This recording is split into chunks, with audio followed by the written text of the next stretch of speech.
সিলেটে আসবেন আর লালাখালে আসবেন না, এটা কি হয় নাকি? সিলেট শহর থেকে প্রায় ৪৮ কিলোমিটার দূরে জৈন্তাপুরে লুকিয়ে আছে এক অপার সৌন্দর্য। নাম তার হচ্ছে লালাখাল। শুধু থাইল্যান্ডেই না, বাংলাদেশেও রয়েছে নীল পানির সাথে মিশ্রিত অদ্ভুত এক প্রাকৃতিক দৃশ্য। এখানে নেই শহরের কোলাহল, শুধু নিঃশব্দে কথা বলে প্রকৃতি।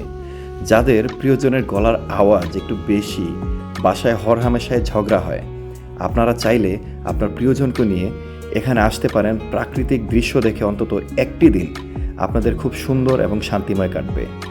নীলচে জলরাশি, দিগন্ত জুড়ে পাহাড় আর বাতাসের মৃদু ছোঁয়া প্রতিটি মুহূর্তেই মনে করিয়ে দেয় জীবন যে কতটা সুন্দর, আহা কতটা সুন্দর হতে পারে। এবং আপনার দাম্পত্য জীবনেও শান্তির ছোঁয়া খুঁজে পাবেন কিছু দিনের জন্য হলেও।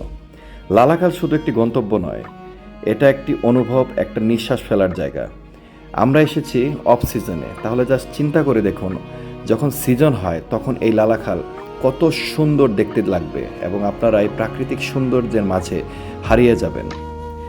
যদি প্রকৃতিতে ছুতে চান হৃদয়ে, একবার চলে আসুন এই লালাখালে। সিলেট শহর থেকে আমরা কিভাবে লালাখালে এসেছিলাম সম্পূর্ণ বিষয়ে সিলেটের একটা ফুল ভিডিও আমি খুব তাড়াতাড়ি আপলোড করব। ওইখানে আপনারা সিলেটের লালাখাল জাফলং সম্পর্কে সব ইনফরমেশন জানতে পারবেন।